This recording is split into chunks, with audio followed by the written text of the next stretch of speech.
अस्सलामुअलैकुम वीवर की हाल चाल है। ठीक हो? तबीयत से ठीक है जनाब। असी जा रहे हैं जनाब शहर तसवर तो मैं अज का नवा व्लॉग पे शुरू करना है। चैनल तो नवे चैनल में सबसक्राइब करो, वीडियो में लाइक करोगे, शेयर करा। ठीक है तो अज का जबरदस्त व्लॉग तुहाडे नाल शेयर करे। ठीक है हाँ जी हैं हाँ जी। तो चलते मैं शहर जनाब। इतों अपना सफ़र असी कंटिन्यू पे करें आए तो चैनल साडे तुसा जरूर सबसक्राइब करना है, अगे शेयर जरूर करना है। ठीक है तो अज के नज़ारे तो भी खिस्सा बड़े ज़बरदस्त। ठीक है देख सकते हो जनाब फसल मतीरियां दी माशाल्लाह। तरबूज जनाब तरबूज चेक कर खफा लगी पई है तो जा रहे हैं जनाब अस।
हाँ जी वीवर तो जनाब शहर चो वापस आ गए हैं घर तो जानवरों वास्ते पट्ठे वड्डण वास्ते आए हैं जनाब खेतों के अपने चारे दे खेतों के वेख सकते हो जनाब ऐ पट्ठे ने अपने चारे दे तो इत्थों वड्डे ने जनाब पट्ठे तो फिर लाए जाके पेने जानवरों क्योंकि इस तरह ना सबूते जनाब जानवरों सट देने ने आप बिल्कुल इन्हों टोका शोका नहीं करना, कुतरने कोई नहीं, बिल्कुल इवें ना जाके जानवरों के गुपा देने उखराणियां दे तो हुण क्योंकि पट्ठे आम हो गए ने तो इस वजह तो करके ना जनाब वेख सकते हो जनाब बी जिहड़ा ये भी पक्का खड़ा सरेआं दा। इसकी भी कटाई करनी हुण आपां कटाई करनी है सरेआं दे बीज की कटाई करनी नहीं है। इत्थे वेखो बंदा अगू कोई नहीं बैठा लेकिन आवाज़ तो जरूर है उसी जो कटाई करनी कि नहीं है पट्ठे बोल सन कटाई करनी है यार वेख लो बंदा कोई नज़र आ रहा है, बंदा कोई नहीं नज़र आंदा पाया लेकिन पट्ठे आप गल्लां करेंदे पे ने। वेखो कैसे यार पट्ठे भी बोलते पे ने। जरूर करनी है ना कितने दें ताई 8 दिनों तो बाद आ जनाब पट्ठे माशाल्लाह बड़े ज़बरदस्त हुए खड़े ने तो पट्ठे बड़े ने। वेखो जनाब फुल मूलियां दे निकले आए ने,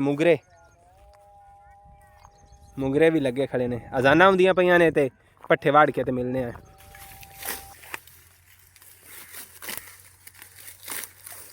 ठेरे करके पट्ठियां दे उत्ते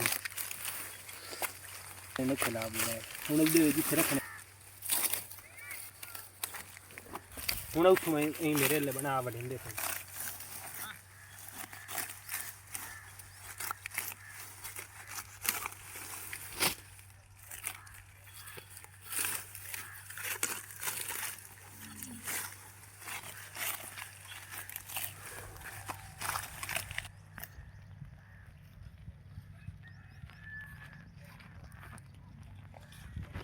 तू ही पट्ठे वड्डण आया है और सही है 1000 रुपया सही ए जनाब पट्ठियां दे विचों चेंज लवेण आया खड़ा।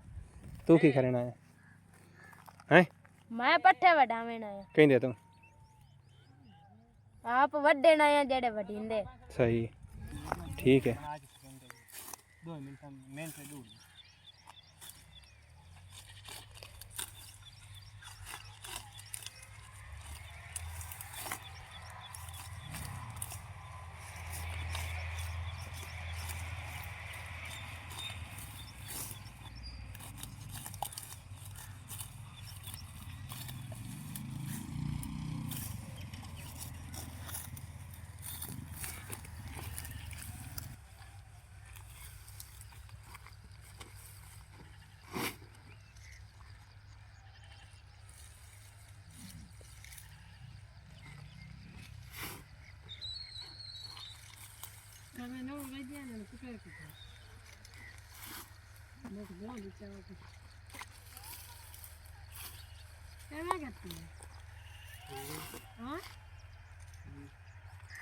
ਪੱਠੇ ਵੀ ਵਾਰ ਵੜ ਲੈਣ ਤੇ ਪੱਲੀ ਦੇ ਵਿੱਚ ਇਕੱਠੇ ਕਰਿੰਦੇ ਪਏ ਆ।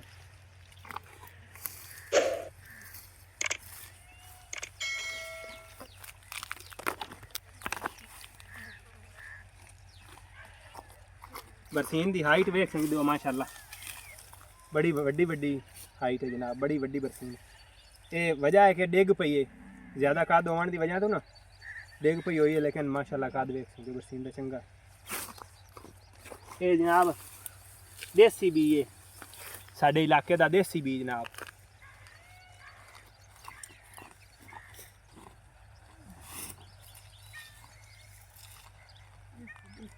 बाकी जनाब साफ बहुत है। ਇਹ ਦੇਖੋ ਨਾ ਬੀ ਹੁੰਦੇ ਨੇ ਉਹਨਾਂ ਦੇ ਵਿੱਚ ਕਾਸਣੀ ਹੁੰਦੀ ਹੈ, ਲੇਕਿਨ ਕਾਸਣੀ ਤੋਂ ਬਿਲਕੁਲ ਸਾਫ ਹੈ, ਕੋਈ ਇਹਦੇ ਵਿੱਚ ਕਾਸਣੀ ਨਹੀਂ, ਕੋਈ ਇੱਕ ਅੱਧਾ ਦਾਣਾ ਹੋਵੇ ਨਹੀਂ ਤਾਂ ਬਿਲਕੁਲ ਕੋਈ ਸੁਥਰੀ।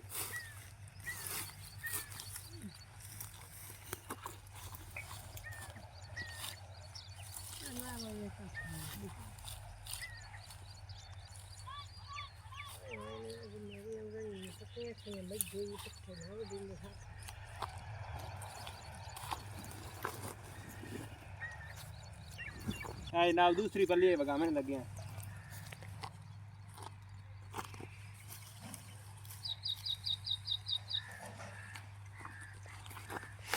हाँ जी जनाब, 2 थब्बे पट्ठियां दे हो गए साडे ते 4 थब्बे असां वड़ने, 2 थब्बे रह गए, बाकी वड़ेने।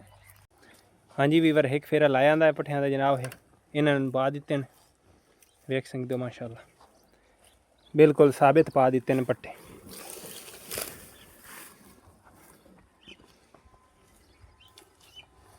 और दूसरा फेरा लैन वास्ते जा रहे हैं। हाँ जी वीवर, तो ऐ वेखते पैन जानवर मेरे अल्ले, इन्होंने पट्ठे पावन वास्ते लैन जा रहे हैं, ठीक है। और वो पट्ठे जानवर खा रहे हैं।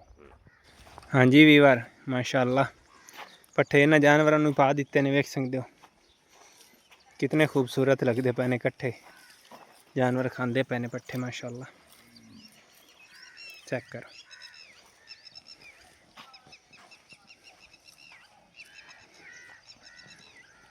सूरज जनाब गरूब होने का टाइम हो गया तकरीबन।